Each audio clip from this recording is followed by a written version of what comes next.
Shalom. Shalom. Puji Tuhan. Pada waktu kita mengucapkan shalom, sebetulnya bukan sapaan saja. Shalom itu adalah intinya ada keselamatan, ada kemurahan Allah, ada blessing-nya dari Tuhan, lalu kemudian ada macam-macam yang Tuhan sediakan buat kita. Shalom. Shalom. Ya, begitu saudara menerima shalom, saudara menerima seluruh kelimpahan Allah.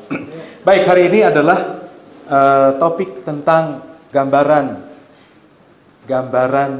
kisah bagaimana kasih karunia dinyatakan, gambaran tentang perjalanan bangsa Israel keluar dari Mesir menuju padang gurun. Jadi gambaran tentang kehidupan bangsa Israel di padang gurun. Saudara yang kekasih di dalam Tuhan, ini merupakan gambaran kasih karunia sangat-sangat murni sekali. Nanti saudara bisa baca di rumah bagaimana perjalanan bangsa Israel keluar dari perbudakan Mesir, lalu kemudian sampai sebelum Musa menurunkan 2 loh batu yang menjadi hukum Taurat. Dalam masa perjalanan yang begitu panjang sekali, maka kita lihat disitulah kasih karunia Allah yang begitu murni. Sangat murni sekali. Pure of grace. Nah, kita akan belajar kalau kita bisa menikmati kebenaran ini. Wow, luar biasa. Saudara menghadapi situasi apapun, saudara tidak akan pernah tinggalkan Tuhan, bahkan semakin fight dengan Tuhan. Amin. Dan ketika sudah mengerti dengan kebenaran ini, saya pikir persoalan yang saudara hadapi akan menjadi kecil sekali di hadapan, bukan di hadapan Tuhan. Di hadapan Tuhan semua masalah kecil, tapi di hadapan saudara persoalan itu akan menjadi kecil. Amin. Dan pada waktu saudara mengerti tentang kebenaran ini, perjalanan dari Israel keluar dari Mesir sampai Gunung Sinai, maka saudara akan melihat bagaimana Tuhan begitu sangat ingin memberkati kita. Dan bahkan kita tidak akan lagi mengatakan bahwa Tuhan jauh daripada kita. Kita tidak akan pernah mengatakan lagi bahwa rasanya kok aku selama ini hidupku boring, kering, garing, dan banyak kering yang lain. Kita tidak akan lagi pernah merasakan bahwa Tuhan betapa engkau jauh, betapa hidupku sia-sia selama ini. Bahkan terima Yesusnya mungkin sudah bertahun-tahun yang lalu. Tapi kenapa kok kita mengalami kehidupan yang tidak seperti yang diharapkan Tuhan? Nah, hari ini kita akan belajar itu. Minggu lalu saya berharap itu sudah diajarkan kepada saudara. Dan kalau minggu lalu sudah diajarkan, hari ini diajarkan, saya yakin semakin lengkap. Tapi mungkin saya akan menyampaikan dari sudut pandang yang sangat berbeda sekali, bagaimana saya ingin melihat fokusnya adalah Tuhan, bukan kepada diri kita manusia. Kita tidak bisa melihat kepada apa yang jadi kurang pada manusia, tapi kita melihat apa yang Tuhan sudah sediakan buat kita. Amin. Baik, saudara, kita akan buka Roma 8 ayat 31-32. Mari membacakan ayat ini dengan suara yang keras. Roma 8 ayat 31-32. 1, 2, 3. Sebab itu, apakah yang akan kita katakan tentang semuanya itu? Jika Allah di pihak kita, siapakah yang akan melawan kita? Ia yang tidak menyayangkan anaknya sendiri, tetapi yang menyerahkannya bagi kita semua. Bagaimanakah mungkin ia tidak mengaruniakan segala sesuatu kepada kita bersama-sama dengan Dia? Saudara yang kekasih di dalam Tuhan, pada waktu saudara terima Yesus sebagai Tuhan dan Juru Selamat, pada waktu saudara terima Yesus sebagai Tuhan dan Juru Selamat, Alkitab katakan apa? Ini ayat yang paling saya sukai. Apa dikatakan di sana? Ia yang tidak menyayangkan anaknya sendiri, tetapi yang menyerahkan bagi kita semua. Bapa di surga kasih Yesus buat saudara dan saya. Amin. Jadi kalau Bapa di surga sudah kasih Yesus buat saudara dan saya, bagaimana mungkin Bapa di surga ia tidak mengaruniakan sesuatu yang lain? Wow. Saudara sekarang berdoa meminta kepada Tuhan prestasi dalam studi saudara. Bapak di surga kasih nggak? Kasih. Tapi kenapa nggak pernah ranking? Wah, kayaknya Bapak di surga masih hitung-hitungan dengan saya. Kalau Bapak di surga kasih segala sesuatu, apakah kita akan mengalami sakit berat? Tidak. Tapi orang Kristen hari ini mendudukan bahwa kesembuhan itu sesuatu yang paling tinggi dibandingkan dengan Yesus sebagai pribadi yang sudah tinggal dalam diri kita. Orang Kristen mulai mendudukan bahwa prestasi itu adalah suatu berkat yang jauh belum dapat digapai. Itu posisinya lebih tinggi dibandingkan dengan Yesus yang ada dalam diri kita. Berkat daripada Allah itu kita posisikan lebih tinggi dibandingkan kita sudah menjadi anak Allah. Segala sesuatu yang kita harapkan di dunia ini, dalam kehidupan kita, rasanya kok itu seperti kayak jauh, belum didapat, belum digapai, belum diraih. Itu lebih tinggi dibandingkan Yesus sebagai pribadi yang sudah diberikan Bapa kepada kita.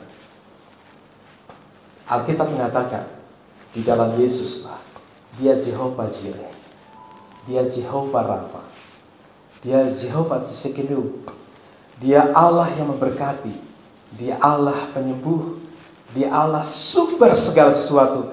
Dan itu ada dalam pribadinya. Dan pribadinya Yesus tinggal dalam diri saudara dan saya. Jadi dikatakan, Ia yang tidak menyayangkan anaknya, Bapa surga aja udah kasih Yesus buat kita semua. Bagaimana mungkin Dia tidak berikan blessing buat kita? Bapa surgawi saja sudah kasih kekuatan, kesehatan kepada kita. Bagaimana mungkin Bapa di surga sudah kasih kekuatan dan itu berada dalam diri Yesus. Jadi bagaimana mungkin setiap orang yang percaya kepada Yesus, mereka tidak terima blessing daripada Tuhan? Sudah bisa camkan dengan baik. Hari ini banyak kekristenan sudah mulai memilah-milah dan mulai melakukan peringkat-peringkat. Kalau berkat dalam studi, itu mah masih jauh. Tapi kan kamu anak Tuhan. Ya, saya mah anak Tuhan. Status sebagai orang Kristen, syarat. Orang sakit, untuk menjadi sembuh, suatu perjalanan yang masih jauh yang akan ditempuh oleh dia. Tapi kan kamu orang Kristen, kamu anak Tuhan. Ya, itu mah syarat kalau saya jadi orang Kristen harus terima Yesus. Saudara, kita sudah mulai memperingkat bahwa berkat itu lebih tinggi dibandingkan Yesus sebagai pribadi. Padahal Alkitab mengatakan Yesus adalah sumber berkat itu. Dari dulu sampai sekarang saya tidak pernah akan mengatakan kepada diri saya mengalami kekeringan. No. Kalau saya mengalami kekeringan berarti Yesusnya nggak ada di sini. Di mana Yesus? Orang yang mengalami kekeringan hanyalah orang yang tidak memiliki Yesus dalam hidupnya. Amin. Bayangkan dia adalah Allah yang memberkati, dia Tuhan yang memberkati. Bagaimana mungkin anak Tuhan bisa mengalami kekeringan? Bagaimana mungkin anak Tuhan bisa mengalami suatu kehidupan kekristenan rohani yang lemah? Pertanyaannya, di manakah Yesus pada saat itu? Jawaban yang penting adalah Yesus tetap ada dalam hidup kita. Tapi mengapa kita tidak mengalami sesuatu yang menggairahkan di dalam Tuhan? Karena iblis. Karena kita memberikan kesempatan kepada iblis menggarap kehidupan kita. Saudara yang kasih dalam Tuhan, sebab itu bagaimanakah mungkin Ia tidak mengaruniakan? Jadi kalau bahasa gaulnya gak bisa masuk akal gitu loh.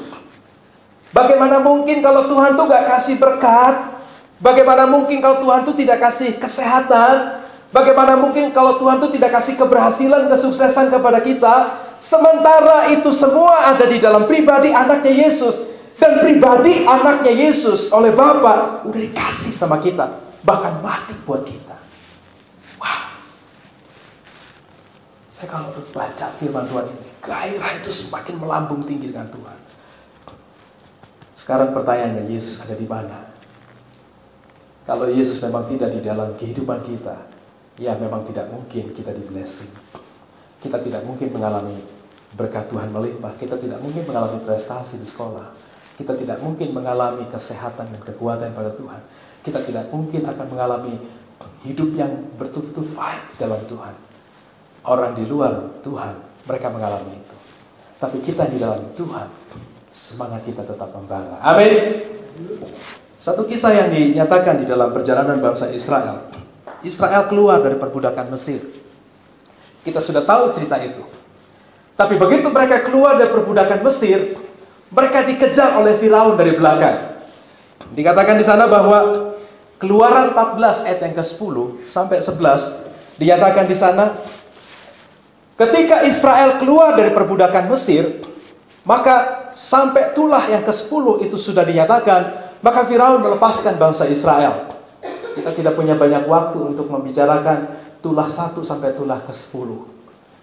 Kita tidak banyak waktu yang menyatakan bahwa orang Israel boleh menyembah kepada Tuhan hanya prianya saja. Kambing dombanya gak boleh ikut. Pria, wanita, dan anak-anak boleh ikut. Tapi kambing domba gak boleh disertakan di sana. Itu ada banyak hal, rahasia-rahasia rohani di sana. Tapi kita akan mengerucutkan untuk melihat perjalanan Israel mulai dari keluarnya bangsa Israel. Waktu bangsa Israel keluar dari perbudakan, maka pada waktu itu mereka mulai berjalan menuju padang gurun, sementara Firaun tidak membiarkan bangsa itu jalan sendiri. Dia mengejar bangsa Israel, dan di belakang Firaun dengan kereta besinya akan menghantam orang Israel, membunuh di tengah perjalanan. Di dalam Keluaran 14 ayat yang ke-10 di sana dinyatakan, ketika Firaun telah dekat, orang Israel menoleh ke belakang. Jadi ketika Firaun sudah dekat, bangsa Israel sedang berjalan di depan, orang Israel lihat ke belakang. Dan apa yang dilihat? Maka tampaklah orang Mesir bergerak menyusul mereka. Apa yang terjadi ketika orang Mesir di belakang sedang nyusul orang Israel? Apa yang terjadi? Maka Israel mulai ketakutan. Dan ketika orang Israel ketakutan karena dikejar oleh orang Mesir dengan laskarnya Firaun, maka mereka mulai berseru. Saudara, kalau dalam keadaan terjepit, diam, tertawa atau berseru? Semua orang akan masuk kamar dan berdoa. Dan orang Israel berdoa dan berseru kepada Tuhan. Lalu kemudian apa dikatakan? Mereka berkata kepada Musa, karena Musa adalah pemimpin yang melepaskan Israel dari perbudakan. Apa dikatakan di sana? Apakah karena tidak ada kuburan di Mesir, maka engkau membawa kami untuk mati di padang gurun? Singkat cerita, pada waktu Israel keluar dari perbudakan Mesir, maka mereka mulai mentok di depan laut Teberau. Sementara orang Mesir dengan Firaun mengejar dengan kereta kuda. Dan mereka sudah menyandang pedang untuk membunuh Israel. Tiba-tiba orang Israel sampai mentok di pinggir laut. Mau kemana? Perahu kagak dibuat karena mereka tidak menyiapkan perahu waktu mereka keluar dari Mesir. Dan apa yang terjadi? Kalau saudara dalam situasi seperti ini, katakanlah saudara seorang wanita yang tidak pernah bisa melompat pagar 3 meter. Diupayakan pun juga dengan kekuatan atau mungkin startnya lebih jauh, ancang-ancang lebih jauh, lari begitu kencang mau lompat galah. Atau mungkin saudari yang perempuan akan melompat dengan ketinggian tembok 3 meter. Nehi, tidak mungkin dapat terjadi. Tapi coba di belakangnya ada herder yang tidak makan 1 minggu. Dilepaskan, mengejar saudari, apa yang terjadi? Tembok 3 meter pun juga bisa dilewati. Betul? Adegan ini berbahaya, jangan ditiru. Kenapa? Daripada gua dicaplok sama itu herder, mendingan sekuat tenaga tembok bisa dilewati. Dan apa yang terjadi? Dalam situasi yang paling pelik, biasanya akan ada jalan keluar. Di Gramedia ada sebuah buku sekuler, judulnya The Power of Kepepet. Dalam keadaan kepepet, kekuatan akan mulai memuncak. Saudara yang kekasih dalam Tuhan, pada waktu Israel melihat laut Teberau, di belakangnya ada bangsa Mesir dan Firaun sudah mengejar akan membunuh mereka. Kira-kira kalau saudara dalam kelompok itu, apa yang saudara lakukan? Membangun bahtera dulu, membangun perahu, atau rapat dulu? Apa yang kita akan lakukan? Rapat duluan, sementara di belakang udah menyerang, membunuh. Gak ada waktu lagi, betul? Ayo kita rapat dulu sebentar. Apa yang kita akan lakukan? Oke, mau tebang pohon untuk buat perahu? Gak sempat juga. Dan apa yang ada di pikiran orang Israel pada saat itu? Maaf, ini bahasa gaul. Matikan. Tidak ada jalan keluar. Dan apa yang terjadi? Ketika mereka melihat jalan buntu, di depan mereka laut. Kalau mereka berenang mungkin ada yang selamat kalau bisa berenang pakai gaya kata kayak kupu-kupu gaya dada. Tapi mereka yang tidak berenang, mereka tidak bisa, dan mereka akan mati di laut. Dan itu sebabnya orang Israel bilang apa? Musa, ngapain lu bawa kami ke sini? Hanya karena tidak ada kuburan di Mesir. Bahasanya begini, lu mau buat kami mati semuanya di sini. Musa didesak oleh orang Israel. Kalau saudara sebagai Musa, pemimpin orang yang sedang bersungut-sungut, sedang patah hati, lagi gak semangat, cilaka, bisa mati kami semua di depan, laut di depan, di belakang ada orang Mesir mengejar, maju kena, mundur juga kena, tidak ada jalan keluar.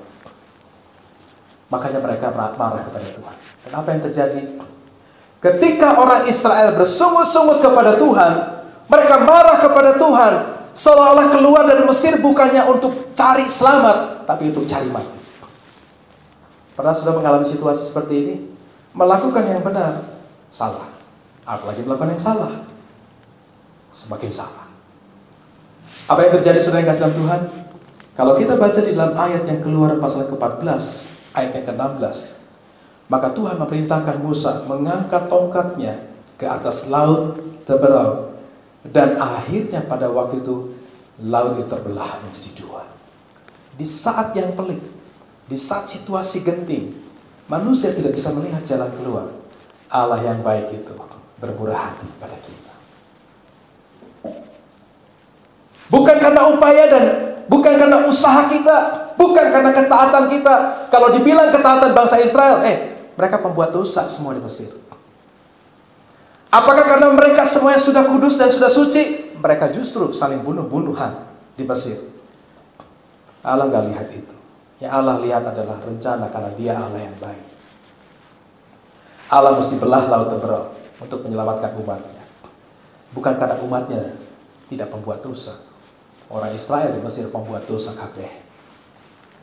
Tidak ada yang benar, seorang pun tidak. Dan ketika sudah dibuat laut terbelah, jalan di tengah, maka Israel mulai lewat sana. Laut terbelah yang terbelah di belakang tertutup oleh air, sehingga Firaun yang sempat dengan kecepatan 100 km per jam, dengan kecepatan kuda besinya, nyemplung masuk air, mati semua. Betapa Allah sangat memberkati orang Israel. Itulah kisah bagaimana Israel masuk di dalam air. Allah membaptis mereka, diselam. Saudara yang kasih Tuhan, ketika Yesus menjadi Tuhan, menjadi juru selamatmu, pada waktu itu, detik itu juga berkat Allah akan turun pada saudara dan saya. Dan Allah tidak pernah menarik perlindungannya atas saudara dan saya. Allah tidak pernah menarik berkatnya atas kita. Kita yang kadang-kadang menghindari berkat itu. Dari puji Tuhan, song leadernya berkata bahwa kami ingin menikmati berkat. Nikmati aja. Kalau kita melihat bahwa kita adalah pembuat dosa, maka kita akan on progress untuk menjadi orang kudus dan suci. Gak pernah akan suci-suci, gak akan pernah kudus-kudus, selain darah Yesus yang menguduskan kita. Amin. Dan pada waktu Yesus sudah menjadi juru selamat saudara, Dia menguduskan. Bukan kita yang menguduskan diri kita, tapi darahnya menguduskan kita. Jadi saudara hari ini adalah orang suci. Kalau bahasa Roma dipanggilnya santo. Santo sahala. Orang suci. Kita orang suci, orang kudus. Kenapa? Darah Yesus yang menguduskan kita. Bukan karena saya melakukan satu perintah kebenaran firman. Kalau perintah kebenaran firman itu 10, saya baru lakukan 1. Belum jadi santo, belum jadi suci, belum jadi orang kudus. Nanti begitu masuk 9 perintah sudah dilakukan, hiji deui. Setelah 10 dilakukan, gagal lagi jadi 9. Itu sebabnya Alkitab mengatakan tidak ada seorang manusia pun di dunia ini yang bisa memenuhi hukum Taurat.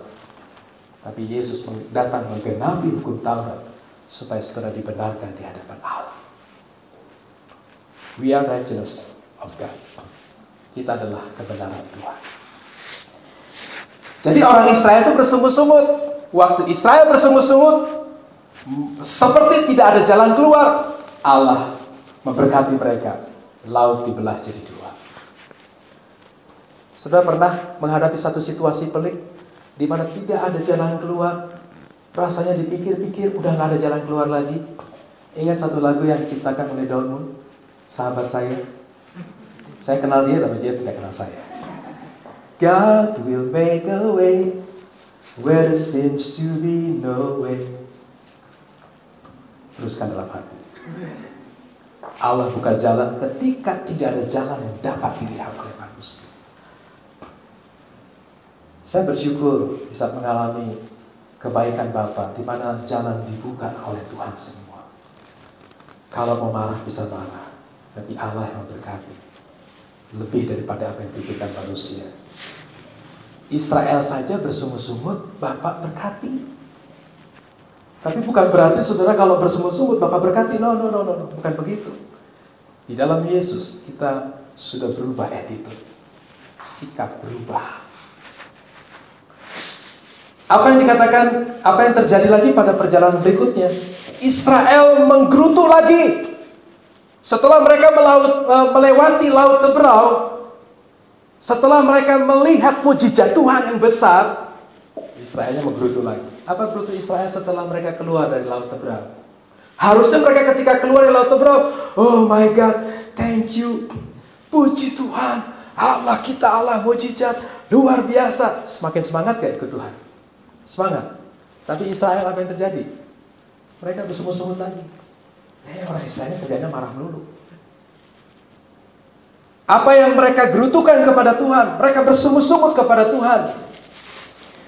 Mereka menggerutu karena mereka begitu meminum air, semua air yang diminum pahit. Padahal air pahit bagus untuk pencernaan ya kalau lagi diare. Betul? Semua air yang diminum pahit, rasanya pahit dan mereka marah. Bagaimana mungkin kami akan minum air yang pahit ini? Kami akan mati semua. Marah lagi sama Tuhan. Kalau begitu kami akan mati Tuhan di sini semuanya karena kami tidak menikmati air yang baik. Bersungut-sungut lagi. Lalu semua bangsa Israel marah semua. Ketika air itu pahit, maka Musa, Allah berikan perintah kepada Musa. Apa dia katakan? Allah melakukan mujizatnya. Dia baik kepada kita. Dia memberkati Israel. Air pahit dirubah jadi air manis. Siapa yang tadi pagi minum teh manis? Itulah berkat Tuhan. Jangan minum kopi pahit. Di dalam Keluaran 15 ayat 23 disampaikan di sana. Keluaran 15, 23, 24. Sampailah mereka di Kemara. Tetapi mereka tidak dapat minum air yang di Mara itu katanya. Karena pahit rasanya. Itulah sebabnya dinamai orang itu, tempat itu Mara. Lalu bersungut-sungutlah bangsa itu kepada Musa. Kata mereka, apakah yang akan kami minum? Wah, udah kayak anak kecil aja, cari aja minum sendiri. Musa, apa yang kami minum? Ya minum aja airnya, pahit. Kita akan mati semuanya. Keluaran 15 ayat 25. Musa berseru kepada Tuhan. Dan Tuhan menunjukkan kepadanya sepotong kayu. Kayu itu dilempar ke air. Lalu air itu berubah menjadi manis. Kenapa mesti kayu yang dilempar? Kenapa enggak jubah yang dilempar? Kenapa enggak garpu yang dilempar? Kenapa orang enggak dilemparnya satu? Kayu itu menggambarkan salib. Ketika salib itu dijatuhkan ke atas air yang pahit, berubah menjadi manis. Ketika saudara menerima salib, saudara terima karya salib Yesus yang sempurna. Saudara yang biasanya tampak sehari-hari, mukanya pahit, jadi manis. Kalau orang bilang, kok teh ini gak manis, kok pahit, lihat aja wajahku, jadi manis. Amin. Kenapa? Ada salib. Setiap orang fokus kepada Yesus, segala yang pahit berubah jadi manis. Jadi saya heran kalau ada orang yang selalu mengatakan gini, aduh kok jalan di dalam Tuhan, kok saya menikmati Tuhan, kok saya melayani, kok saya ikut Tuhan, rasanya banyak masalah, pahit hidupmu. Pandang salib Yesus. hidupmu akan manis. Lihat rapot, lihat hasil ulangan nilainya, pahit terus. 3, 4, masih mending 3, 4 daripada 0. Pahit terus. Mulai pandang Yesus, pandang karya salib, pandang kayu salib Yesus. Tapi jangan lupa belajar. Maka yang nilainya pahit menjadi manis. Guru pun juga akan bengong. Dapat mujizat dari mana? Les di mana? Les di Kalvari, bimbel, bimbingan belajar di Gunung Kalvari. Berguru kemana kamu? Saya berguru ke sebuah gunung. Gunung apa? Gunung Sion. Gitu caranya. Fokus pada salib. Yang pahit jadi manis. Kalau lihat saudaramu mengejekmu, langsung tunjukkan pandang salib, jadi manis. Kalau saudara gak suka sama saudaramu, rasanya empuk banget melihat dia, pandang dia, lihat salib Yesus pada diri dia, maka dia pun yang pahit jadi manis. Amin. Coba lihat saudara kiri kanannya, manis? Manis kan? Nah, itulah berkat Tuhan. Haleluya, puji Tuhan. Yang ketiga, Israelnya bersungut-sungut lagi. Udah 3 sungut-sungut tuh. Yang udah 2 sungut-sungut. Yang ketiga, Israel bersungut-sungut lagi. Apa sungut-sungut bangsa Israel? Musa, perbekalan kami udah habis. Ransel kami sudah mulai menipis. Ransum sudah gak ada lagi. Apakah kita akan mati semua di padang gurun? Padang gurun tidak ada pertanian. Mereka tidak bisa ambil makanan dari bawah tanah. Di padang gurun tidak ada pohon, tidak ada buah yang dihasilkan. Dan apa yang terjadi? Kami akan mati di padang gurun. Mau makan dari mana? Perbekalan sudah habis semua. Lalu orang Israel bersungut-sungut di dalam Keluaran pasal yang ke-17. Maaf. Di dalam Keluaran pasal yang ke-15 dan seterusnya, di sana dikatakan bahwa Israel bersungut-sungut karena tidak ada makanan. Marah. Kesel. Daripada kami tidak memperoleh makanan di padang gurun, lebih baik kami di Mesir saja. Di Mesir kami akan tinggal di depan sebuah kuali yang besar. Kami akan makan daging sama-sama dan pesta pora sama-sama. Tapi hari ini kami akan mati kelaparan di padang gurun. Israel marah kepada Tuhan. 2 kali Israel marah, bersungut-sungut. Mestinya di kali ketiga Tuhan memberkati lagi enggak? Enak aja lu. Udah marah-marah saya kasih. Marah-marah lagi saya kasih. Sekarang ketiga kali lu marah-marah lagi. Kira-kira sebagai manusia, sekali enggak apa-apa. 2 kali enggak apa-apa. 3 kali manusia punya batas kesabaran. Tapi puji nama Yesus, Bapa kita adalah Bapa yang panjang sabar. Kalau bapaknya panjang sabar, anaknya panjang sabar. Tapi Tuhan yang kayak begini aku gak bisa toleransi. Itu bagian iblis. Anaknya sabar. Amin. Mau dijitak? Sabar. Diinjak? Sabar. Mau diapain lagi? Ditampol? Sabar. Saudara yang kasih Tuhan, apa yang Tuhan kasih ketika bangsa Israel bersungut-sungut di kali yang ketiga? Allah memberikan hujan roti. Minta makan bukan dikasih sebungkus makanan, dikasih hujan roti. Pernah lihat hujan roti? Minggu depan bawa roti semuanya lempar ke atas, hujan roti. Semua melemparkan 100 roti ke atas, hujan roti. Yakin semua tidak akan pernah menjadi lapar. Allah kasih hujan roti. Pada pagi hari setiap orang harus mengambil mana. Itulah roti dari surga. Tidak bersisik. Seperti kayak kalau kena matahari dia akan mencair dan bersatu lagi dengan tanah. Seperti kayak es krim, tapi punya nilai gizi yang sangat tinggi. Pada sore hari Tuhan kasih apa? Hujan burung puyuh, daging, ayam kampung digoreng. Kalau ayamnya di filet, disatu dengan roti, jadinya makanan anak muda, hamburger. Jadi Allah gak tanggung-tanggung kasih makanan, dikasih hamburger. Saudara makan hamburger tiap hari, dompet tidak akan habis. Ngomong bahasa Inggrisnya lancar.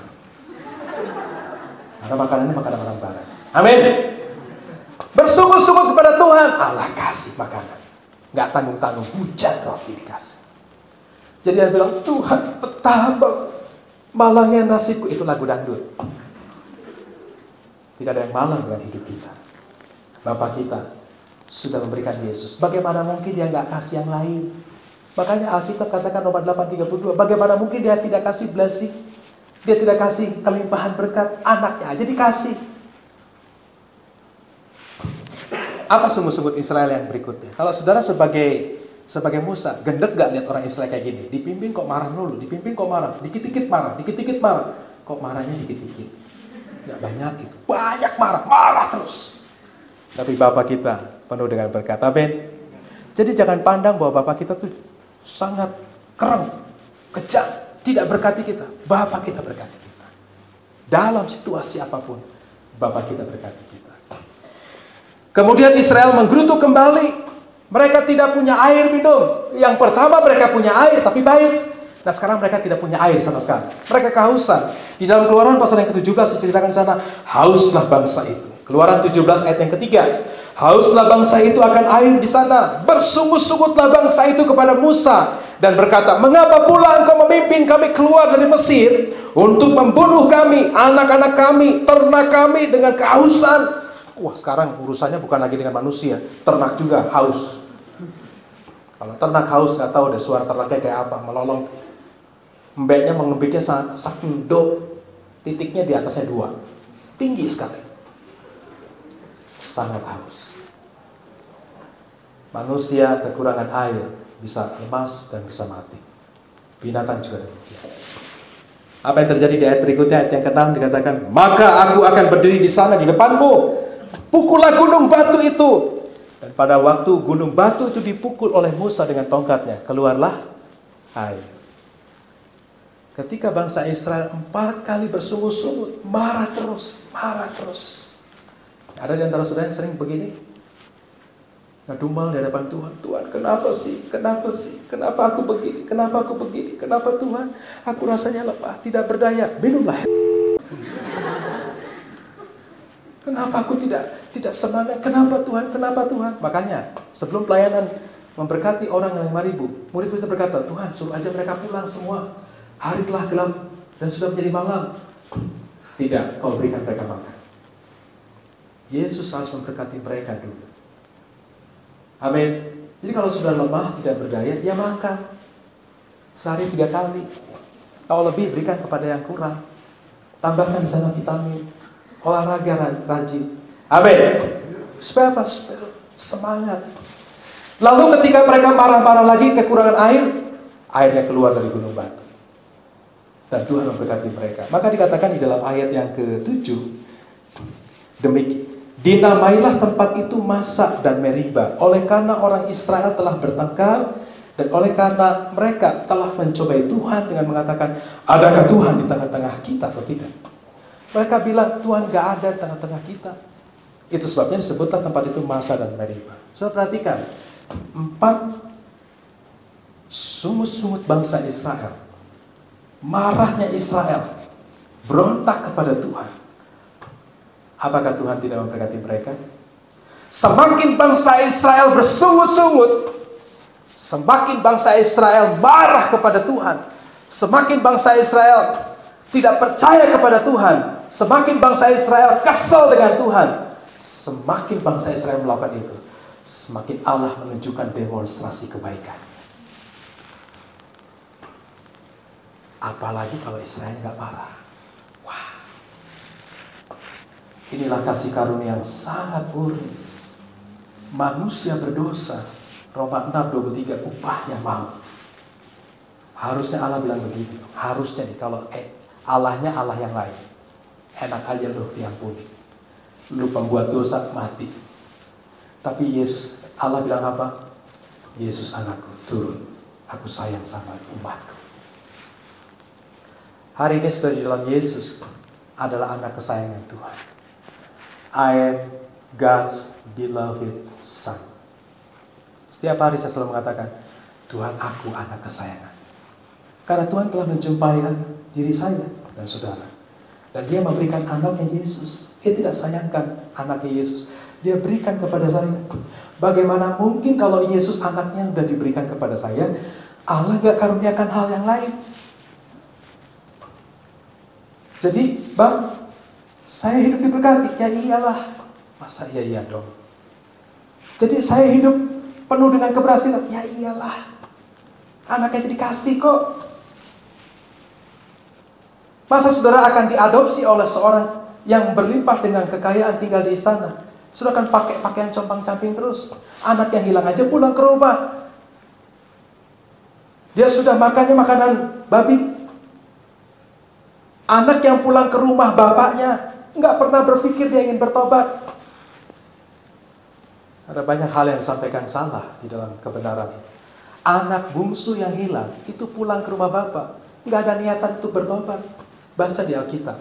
Pada waktu si bungsu ini sedang memberikan makan babi dan perutnya terasa lapar, teringatlah anak itu tentang upahan bapaknya yang makan enak. Yang diingatnya apa? Makan. Bukan yang diingatnya. Teringatlah anak itu kepada bapaknya yang begitu mengasihi. No. Alkitab tidak menyatakan itu. Teringatlah anak itu pada waktu anak itu sedang lapar. Teringatlah anak itu tentang seorang upahan bapaknya yang makan enak. Jadi dia pulang ke rumah bapaknya bukan tujuan, bapak, gue mau bertobat, sorry deh kemarin peristiwa yang lalu. No. Yang diingat oleh anaknya daripada mati kelaparan di peternakan babi, mendingan pulang ke rumah bapak supaya dapat makanan. Niatnya pun juga belum benar. Tapi bapaknya bilang apa? Diberikan cincin, diberikan jubah, diberikan sepatu, pesta. Bapak kita sangat baik sekali. Allah kita penuh dengan berkat. Dia cinta kepada saudara. Saudara biji bapaknya. Bagaimana mungkin dia tidak mengaruniakan hal yang lain? Tapi iblis mulai mengambil kebenaran ini, dicuri dari kehidupan kita. Sehingga banyak anak Tuhan tidak bisa menikmati berkat berkelimpahan. Semakin Israel bersungut-sungut, semakin Allah mendemonstrasikan kebaikan. Ini hal yang luar biasa. Setiap kali Israel menggerutu, mengeluh kepada Tuhan, itu hanya menimbulkan demonstrasi baru, kemurahan, persediaan, dan kebaikan Allah turun pada mereka. Saudara di dalam Yesus hari ini, saudara sudah memiliki Yesus sebagai pribadi. Bapa kita semakin mendemonstrasikan kebaikannya. Allah ingin tunjukkan kebaikannya kepada saudara dalam hidupmu hari ini. Mengapa tidak kau menikmati itu bersama dengan Allah? Hal yang luar biasa lagi, Allah pimpin Israel dengan tiang awan, tiang api. Begitu tiang itu berhenti, maka berkemahlah mereka bisa 2-3 hari. Begitu tiang itu bergerak, maka mereka berjalan. Tuhan memimpin hidup mereka. Di dalam Yesus Tuhan memimpin hidup saudara. Kapan saudara mulai bergerak, kapan saudara mulai diam. Kapan saudara akan berangkat, kapan saudara akan membangun kemah, kapan saudara membongkar kemah. Saudara bisa baca nanti di dalam Bilangan pasal yang ke-13. Kita tidak punya banyak waktu. Dan kita lihat di dalam Bilangan pasal yang ke-9 tadi, tiang awan, tiang api memimpin Israel. Allah memimpin hidup kita. Jadi pada waktu Yesus telah menyelamatkan kita, don't worry, be happy. Dia pimpin saudara. Jadi jangan ada doa lagi naik kepada Tuhan, pimpinlah hidupku. Udah dipimpin. Mengapa Tuhan aku seperti seolah-olah seorang anak yang hidup sebatang kara? Seolah-olah tidak ada Tuhan menolong aku. Ditolong sama Tuhan, dipimpin. Kita aja gak pernah ngerasain. Makanya jangan gaul dengan iblis, gaul dengan Tuhan, supaya gak ngerasain Tuhan meninggalkan kita. Tuhan tidak pernah meninggalkan kita, amin. Dia tidak pernah menarik perlindungannya dari kita. Dia tidak pernah menarik berkatnya atas kita. Kita yang kadang-kadang memberikan celah, iblis menggarap semua berkat. Tuhan kasih berkat melimpah, kebahagiaan, kekuatan, kesehatan. Tapi kenapa ada orang yang mengalami sakit? Praktis, berdoanya simpel. Bapa, terima kasih untuk kesehatan yang sudah kau berikan kepadaku. Kalau aku hari ini sakit, aku tahu ini bukan daripada Tuhan. Iblis telah mengambilnya. Aku sekarang tidak izinkan iblis mengambil itu daripada aku. Demi nama Yesus. Amin. selesai, sembuh tuh. Hari ini kau tidak mengalami keberhasilan dalam studimu. Bapakku tahu bahwa kau telah memberikan kesuksesan keberhasilan atasku. Karena Yesus tinggal dalam diriku. Bagaimana mungkin kesuksesan itu tidak diberikan juga kepadaku. Tapi hari ini nilaiku menjadi 3 dan 4. Aku tahu iblis mengambil itu. Hari ini kau iblis, kau tidak kuizinkan untuk mengambil seluruh berkat kebahagiaan atas hidupku. Pergi kau demi nama Yesus. Maka besok berikutnya ulangin 10 semua. Amin. Simple. Karena Bapak udah kasih semuanya. Kalau udah dikasih, terima, nikmati. Di dalam Bilangan pasal yang ke-13 dikisahkan tentang 12 pengintai. 12 pengintai masuk mengintai kota Jericho. Lalu dikatakan, mereka menceritakan kepadanya, kami sudah masuk ke negeri itu. Bilangan 13 ayat 27. Dan memang negeri itu berlimpah susu dan madu. Dan inilah hasilnya. Mereka juga bawa oleh-oleh ternyata. Kami sudah masuk negeri itu dan berlimpah susu dan madu. Nah, ini hasilnya. Di dalam ayat yang ke-30, tapi ternyata 10 pengintai mengatakan, ya betul, memang negeri itu bagus, negeri itu berlimpah susu dan madu, tapi kita nggak mungkin menguasai mereka. Orangnya gede-gede, tinggi-tinggi, sangar-sangar, banyak premanisme di sana. Udah deh, kita nggak bisa masuk tanah Kanaan. Tapi 2 pengintai bilang apa? Memang betul susu dan madu berlimpah di sana. Apa yang mereka katakan? Tetapi orang-orang yang pergi ke sana bersama-sama dan dia berkata, kita tidak dapat maju menyerang bangsa itu karena mereka lebih kuat daripada kita. Tapi kata 2 orang, Yosua dan Kaleb bilang apa? Tidak, kita akan maju, ayat 30, dan menduduki negeri itu sebab kita pasti mengalahkannya. Di dalam kehidupan kekristenan ada 2 tipe cara pandang. Ada orang yang memandang berkat Tuhan sudah diberikan.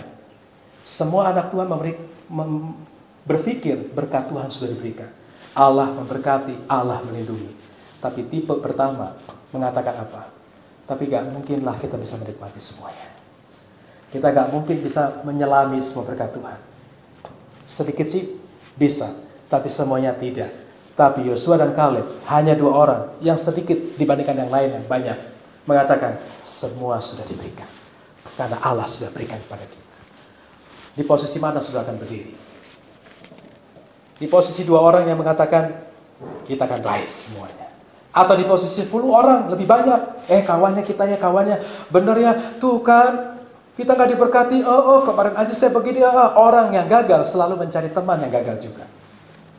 Begitu dia menggandeng teman yang gagal. Gimana? Tahun ini sukses gak? Enggak. Memang zaman sekarang lagi cekik. Lagi zaman sekarang lagi gak bagus, ekonomi lagi gak bagus, semua pelajaran juga gak bagus, memang susah ya. Iya ya susah ya kawan, yang susah dan susah kaji kawan. Jumlah yang gagal itu lebih banyak, tapi kalau diajak kepada yang berhasil, jumlahnya sedikit. Tapi kita di dalam Yesus, kita memiliki Allah yang memberkati, walaupun jumlahnya sedikit. Percaya kita, Allah sudah memberikan itu semua kepada kita. Bagian yang terakhir. Ketika orang Israel di padang gurun itu banyak ular. Ularnya namanya ular tedung. Tahu ular tedung seperti apa? Nanti bisa googling ya. Ular tedung seperti apa? Begitu kita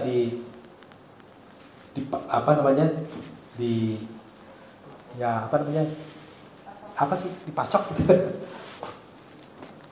Oleh ular tedung, digigit oleh ular tedung, maka langsung manusia akan mati. Di padang gurun itu banyak ular yang bisa bersembunyi di bawah kedalaman 2 cm di bawah permukaan pasir.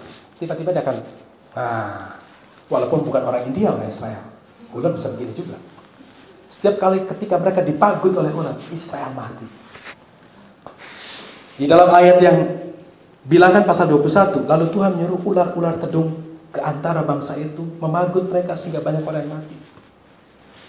Tapi ketika orang sudah dipagut oleh ular tedung dan hampir mau mati, jadinya tidak mati, maka Musa membuat ular tedung dari tembaga. Setiap orang yang melihat ular tedung terbuat dari tembaga, mereka memandang itu. Mereka yang dipagut ular tedung tidak jadi mati. Bukan berarti sudah pulang ke rumah nanti buat main-mainan ular tedung dan memandang. Itu penyembahan berhala. Ular tedung adalah gambaran kematian. hukuman.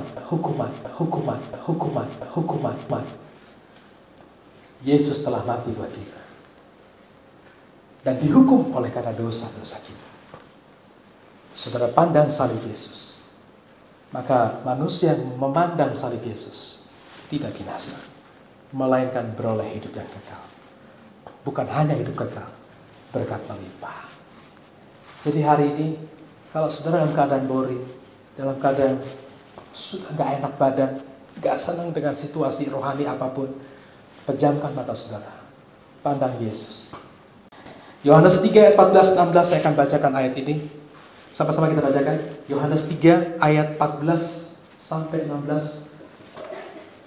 1, 2, 3. Dan sama seperti Musa meninggikan ular di padang gurun, demikian juga anak manusia harus ditinggikan, supaya setiap orang yang percaya kepadanya beroleh hidup yang kekal.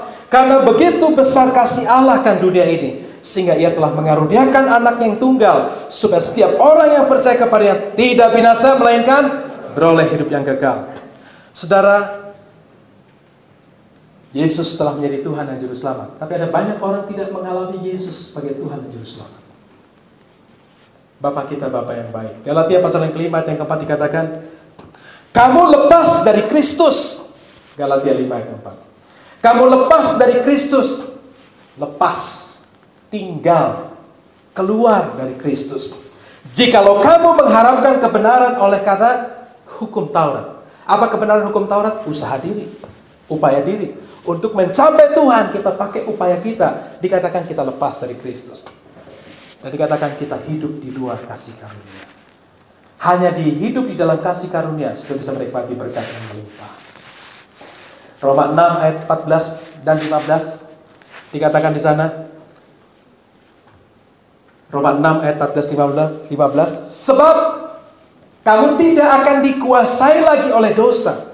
Karena kamu tidak berada di bawah hukum Taurat. Ingat, hukum Taurat itu artinya usaha yang dilakukan untuk mencapai Allah oleh diri sendiri.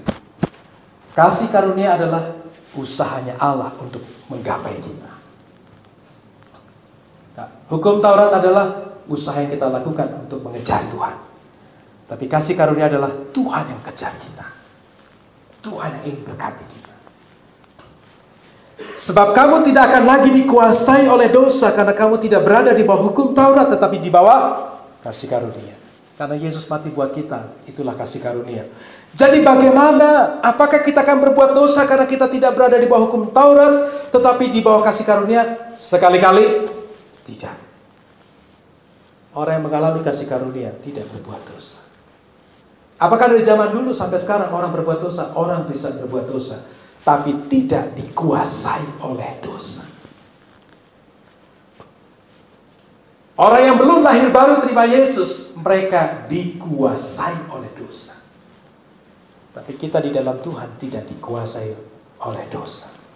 Walaupun kita bisa berbuat dosa. Kok bang susah amat sih bahasanya? Ikuti sebentar yang saya buat.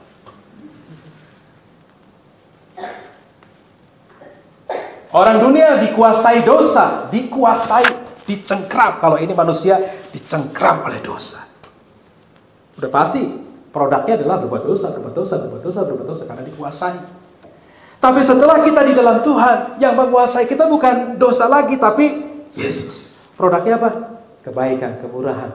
Produknya adalah attitude, berubah Yesus yang ditonjolkan, yang dimanifestasikan. Tapi apakah manusia ini bisa berbuat dosa? Bisa. Tapi orang manusia yang berbuat dosa, tapi yang menguasainya Tuhan. Kenapa? Daging masih berperan di situ. Boleh kening bertambah menjadi 7 lapis. Itu tandanya sudah ingin mendalami kebenaran firman Tuhan, sudah mengalami kemerdekaan Tuhan. Ikuti seminar yang saya buat. Kami mengalami kemerdekaan penuh dengan banyak hal sekali kebenaran. Jadi jangan pandang diri kita. Jangan pandang kelemahan saudara. Jangan pandang kalau saudara lagi sengsara, menderita, jangan pandang kesengsaraan. Kalau saudara sedang sakit, jangan pandang sakit yang melemahkan saudara. Jangan pandang kekurangan kalau saudara sedang mengalami kekurangan atau keluargamu mengalami kekurangan. Tapi pandanglah Yesus. Amin. Dia adalah pusat kehidupan kita. Jesus be the center of our life. Jesus at the center of it all. Dia adalah pusat kehidupan. Dia adalah center hidup saudara dan saya. Jesus be the center of His church. Dialah pusat kehidupan gereja. Saudara yang kasih dalam Tuhan, pandang Yesus. Betapa baiknya Allah kita. Saya selalu katakan setiap pagi, bangun tidur-tidur sama-sama dengan anak dan istri. Bapa yang baik, Allah yang memberkati. Mungkin situasi sedang kita alami pelik sekali. Kalau Bapa yang baik, Bapa yang baik. Dan saya selalu mengatakan, dalam keadaan apapun, Tuhan, aku anak kesayangan. Aku anak kesayangan. Aku anak kesayangan. Maka Tuhan selalu memandang wajahnya kepada kita. Karena kita adalah anak kesayangan. Mari sebutkan sama-sama. Aku anak kesayangan Tuhan. I am God's beloved son. I am God's beloved daughter. Ini bukan mantra. Tapi ini diresapi Tuhan. Aku anak kesayangan. Suatu kali ada seorang menyanyikan lagu. Amazing grace, how sweet the sound that saved a wretch like me. Dapatkan CD dan kasetnya. Ya, apotik terdekat. Karena dia merasakan bahwa betapa kasih Bapa itu besar. Amazing grace. Dia berkati kita berlimpah. Tuhan memberkati saudara. Amin. Mari kita berdoa.